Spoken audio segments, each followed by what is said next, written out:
ẹni tó bá fẹ́ ìyàwó nínú yín kó tètè yá afẹ́ ẹni tó bá rẹwà nítorí ọjọ́ iwájú. Wòlíì Àpáta ló sọ bẹ́ẹ̀. Mò ń rọ gómìnà ìpínlẹ̀ Ọ̀ṣun pé kó bá wa fọwọ́sowọ́pọ̀ kí mọ̀ wá ó lè ṣọ̀kan. Àṣírí ẹni bá ló sọ bẹ́ẹ̀ o. Ìbò Ọ̀ṣun ò ṣe fọwọ́rọ́ sẹ́yìn. Ẹ̀yà bọ́ọ̀lẹ̀ ń bẹ̀. Adémọ́lá Adeleke korojú sí àwọn ẹgbẹ́ kan. Kò sẹ́ni tí kò lè ṣàṣìṣe o. Ẹ dákun ẹ foríjì mí. Olùdásílẹ̀ ìjọ RCCG ló sọ bẹ́ẹ̀. Ìbò Ọ̀ṣun ò ṣe fọwọ́rọ́ sẹ́yìn. Ẹ lọ bọ́ọ̀lẹ̀ ń bẹ̀ o. Èyí ni ariwo tí gómìnà ìpínlẹ̀ Ọ̀ṣun pa lásìkò tó ń ṣe ìpolongo ìbò ní òkè ìlà ní ìjọba ìbílẹ̀ Ìfadàyọ̀ ní ìpínlẹ̀ Ọ̀ṣun. Adeleke ṣàlàyé wípé òun ti ń gbọ́ wípé àwọn kan láwọn náà fẹ́ jíbò sọ́ṣun. Àlàáfíà kò sì lè ṣẹlẹ̀ léyìí nítorí ohun tó dá mi lójú ni mo sì lè fi ọwọ́ rẹ̀ sọ̀yà wípé ó lè ṣeé ṣe o. I gladly accept your endorsement. I want to tell you, Osun people, I love you so much. I say I love you so much. I love you so much. I love you so much.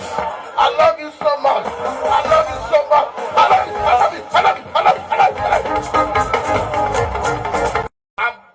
Olùdásílẹ̀ ìjọ Redeemed Christian Church of God, Pasitọ Adeboye ti tọrọ àforíjì lọ́wọ́ àwọn ọmọ ìjọ rẹ̀ àti àwọn aráàlú látàrí bó ti sọ tẹ́lẹ̀ wípé ẹnikẹ́ni tó bá kọ̀ láti san ìdámẹ́wàá rẹ̀ yóò wọ̀nà ni.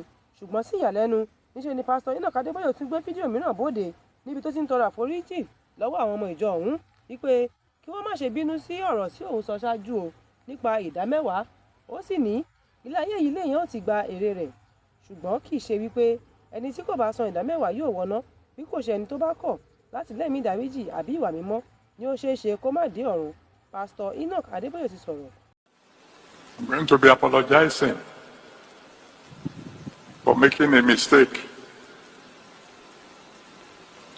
for saying that if you don't pay tithe, you might not make it to heaven. I'm sorry, that's wrong. That's not in the Bible. What the Bible says is, ye have peace with all men, and holiness, without which no man shall see God. Now, let me tell you, listen to me. You know, it is possible to be right and wrong at the same time. I prove it to you. I mean, I'm a scientist, so I know that. For years, we taught that light travels in straight lines. Now, is that correct?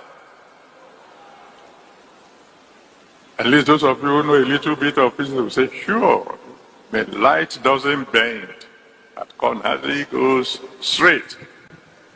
But later on we discover it's not just one.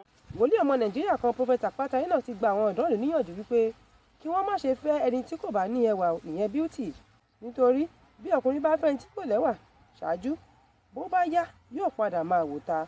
Ohun táwọn èèyàn sì sọ lórí ọ̀rọ̀ náà ni wípé lóòótọ́ ni ọ̀rọ̀ tí wòlíì náà sọ, bẹ́ẹ̀ làwọn mìíràn ní kò sọ̀rọ̀ ń bẹ̀ rárá. Láì fi àṣẹ gómìnà Adémọ́lá Adeleke ṣe, alága NURTW tuntun ti bẹ̀rẹ̀ iṣẹ́ lọ́ṣùn. Alága náà ti bẹ̀rẹ̀ iṣẹ́ lọ́ṣùn, ó sì ń kéde ìgbà ọ̀tun. Ó ní àlàáfíà ti padà sílùú o. Kazeem Oyèwálé tí wọ́n tún pè ní àṣírí ẹni bá, ó sì ti fi dá àwọn aráàlú lójú wípé àwọn ti bẹ̀rẹ̀ iṣẹ́ padà o, àwọn sì ti ń dá àlàáfíà padà sí àwọn ìjọba ìbílẹ̀ ìpínlẹ̀ Ọ̀ṣun tí ọ̀rọ̀ náà kàn. Ó ní òun dúpẹ́ lọ́wọ́ àwọn adarí àjọ náà ní ìlú Àbújá. Ó sì rọ gbogbo àwọn ìlú pé kí wọ́n má ṣe máa fojú burúkú wo àwọn ẹgbẹ́ NURTW nítorí wọn kì í ṣe oníjàgídíjàgan rárá o. Ó sì tún ké sí iléeṣẹ́ ọlọ́pàá láti fi kélé òfin gbé gbogbo àwọn tí ó lọ́wọ́ nínú ikú àwọn ọmọ ẹgbẹ́ náà èyí tó ti ṣẹlẹ̀ ṣáájú kí àwọn tó kù lè bá fi ṣe àríkọ́gbọ́n. Bákan náà ló tún rọ gómìnà ìpínlẹ̀ Ọ̀ṣun láti bá àwọn adarí tuntun ẹgbẹ́ náà ṣiṣẹ́ papọ̀ kí àlàáfíà náà lè bá kárí níbi gbogbo. Fún àkọ́tún ìròyìn ẹ tẹ̀lé wa lórí ìkànnì Yorùbá Space TV lórí ayélujára Facebook àti YouTube. Èmi tó kàn án sànù jábọ̀ ròyìn sí ìgbọ́ yín. Ire o.